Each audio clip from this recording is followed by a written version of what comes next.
बिस्मिल्लाहिर्रहमानिर्रहीम। खातिन-ए-हज़रात, मैं हूँ अख्तर अब्बास और आप सबको मेरा सलाम पहुँचे। बेवफाई लड़की भी कर सकती है, लड़का भी कर सकता है। बेवफाई को झेलना, बर्दाश्त करना या फेस करना, ये काफ़ी मुश्किल काम होता है। इंसान पे क्या बीतती है, मेरे पास कुछ सवाल आए हुए हैं, लेकिन उनसे पहले एक अस्सलाम वालेकुम।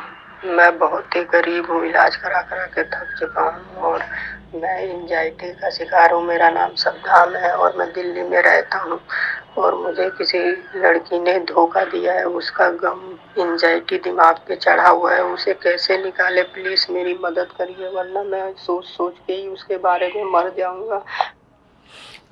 सद्दाम साहब ने दिल्ली से ये किया है मैसेज और वो कहते हैं कि मैं एंजाइटी का शिकार हूँ। ये एंजाइटी नहीं है, ये डिप्रेशन है। एंजाइटी आने वाले सदमे की होती है कि अगली लड़की कैसी होगी, क्या वो भी ऐसी होगी या इससे भी बुरी होगी, तब एंजाइटी होती है। सद्दाम साहब हों या बहुत सारे दूसरे, चाहे अब इनका नाम भी बड़ा है तो कज़ाफी हो या कोई और नाम भी रख लें, लड़कियां शिकवे तो ये करती हैं कि लड़के बेवफा होते हैं। लड़के आमतौर पे फ्लर्टी हो सकते, कुछ परसेंट हो सकती है बेवफाई की, लेकिन अब तक ऐसा कोई सर्वे नहीं है जिसमें मुतय्यन किया जा सके कि लड़कियां बेवफा होती हैं या लड़के बेवफा होते हैं। बेवफाई पे आमतौर पे बात भी नहीं की जाती, लेकिन इस बेवफाई के बाद वो तो आगे मूव ऑन कर जाता है। जिसके साथ हुई होती है, अगर वो अपनी ज़ात को, अपनी शख्सियत को ना जाने, ना पहचाने, तो फिर मारा जाता है।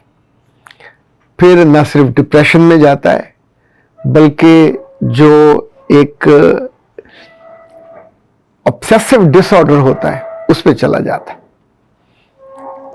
इवन ये जो सर्दियों में होता है सैड, इसमें भी चला जाता है। कभी कभी ये पागलपन में कन्वर्ट हो जाता है। उस डिप्रेशन की वजह से कभी ऐसा भी होता है कि खुदकुशी करने को जी चाहता है। लेकिन कुछ चीजें ऐसी हैं जो इसका जवाब देने से पहले मेरा ख्याल है हमें थोड़ा उसको एलेबोरेट करना चाहिए। आपकी बेइज्जती किसी के हाथों हो जाए तो क्या उस बेइज्जती का इश्तिहार बना के लगाना चाहिए या बेइज्जती करने वाले के गले में फूलों का हार डालना चाहिए? तो क्या उस बेइज्जती करके जाने वाले के लिए कोई प्रोग्राम करेंगे कि भाई साहब आप जितनी मेरी बेइज्जती करके गए हो वो थोड़ी और कर दीजिए। पिछले दिनों एक खातून ने लिखा कि मैं जिससे मोहब्बत करती थी, मैं बहुत सिंसियर थी, मैं बहुत मुखलिस थी, मैं मुखलिस हूं, मैं उसके बिना जी नहीं सकती, पर उसने मुझे जूते की नोक पे रखा, मुझे क्या करना चाहिए? तो मैंने उसको जवाब दिया कि बाकी सारे काम तो आपने कर लिए हैं, तो आप जूते की नोक पे स्टे करने की प्रैक्टिस करें। अगर आपने अपने लिए यही तय किया कि बेइज्जती करवानी है, रुसवाई करवानी है, उसकी जूते की नोक पे रहना है, तो ज़ाहिर नोक तो पतली सी होती, हिलती जुलती रहती है, तो उस पर स्टे करने के लिए आपको पूरा, यानी जैसे वो होते हैं ना तमाशा करने वाले, तो आपको वजन बैलेंस करना पड़ेगा। पर सवाल तो वही बाकी है, जो आपको धोखा दे के गया उसको याद करना चाहिए या भूल जाना चाहिए? जो आपको रुसवा करके गया, आपके दिल से खिलवाड़ करके गया, उसको अपने दिल से, दिमाग से, रूह से उतार देना चाहिए या उसकी आरतियां जलानी चाहिए, तस्वीर सामने लगा के रोज उसको धुआं भी दे और या उसके लिए फातिहा पढ़े। एक और सूरत भी होती है जहां चार बंदे देखे वहां बैठ जाएं और ये तो ना करें। ये लड़कियां ज़ाहिर और तरह से अपने गम का और सदमे का इजहार करती हैं, लेकिन जाने वाले या रुसवाई देने वाले को आप जितना भी याद करोगे, जितना भी एलेबोरेट करोगे, अपनी शख्सियत की कमजोरी का इजहार करोगे कि आप एक बूढ़ी और बहुत ही कमजोर शख्सियत हो जिसकी जिंदगी में एक हवा का झोंका आया था और वो इसको रिजेक्ट करके चला गया। अब चूंकि आने वाली जिंदगी में अंधेरा ही अंधेरा है, मायूसी मायूसी है, अब तो कोई लड़की जिंदगी भर मुंह नहीं लगाएगी। आखिरी थी, या उसके बाद लड़कियों की नस्ल खत्म हो गई है, या उसके बाद उनके कबीले खत्म हो गए, लोगों ने बैन कर दिया कि इधर तो मुंह नहीं करना। तो क्या ये मुनासिब बात होगी धोखा देने वालों को याद करने की, बेवफाई करने वालों को उनकी आरतियां उतारने की, और उनको अपने सुबह, अपनी दोपहरें और अपनी शामें दान करने की? ऐसे लोगों को तो जूते मारने चाहिए, ऐसे लोगों को तो मुड़ के नहीं देखना चाहिए। हाँ, एक सूरत और भी हो सकती है, अगर आप थोड़े अक्लमंद हो, समझदार हो, तो जरा बंदा बैठ के एक स्वॉट एनालिसिस कर लेता है, मुझ में क्या खूबी है, मुझ में क्या खूबसूरती है, पर मुझ में कोई कमी कुताही भी तो होगी ना जिसकी वजह से वो गई। मुमकिन है आप माली तौर पे कमजोर हो, मुमकिन है आप शख्सी तौर पे किसी और के कंपैरिजन में वो ज्यादा अर्न करता हो और आप कम अर्न करते हो। मुमकिन है आपने गलत बंदे का चॉइस किया हो, वो टाइम पास कर रहा हो, आप सीरियस हो गए हो।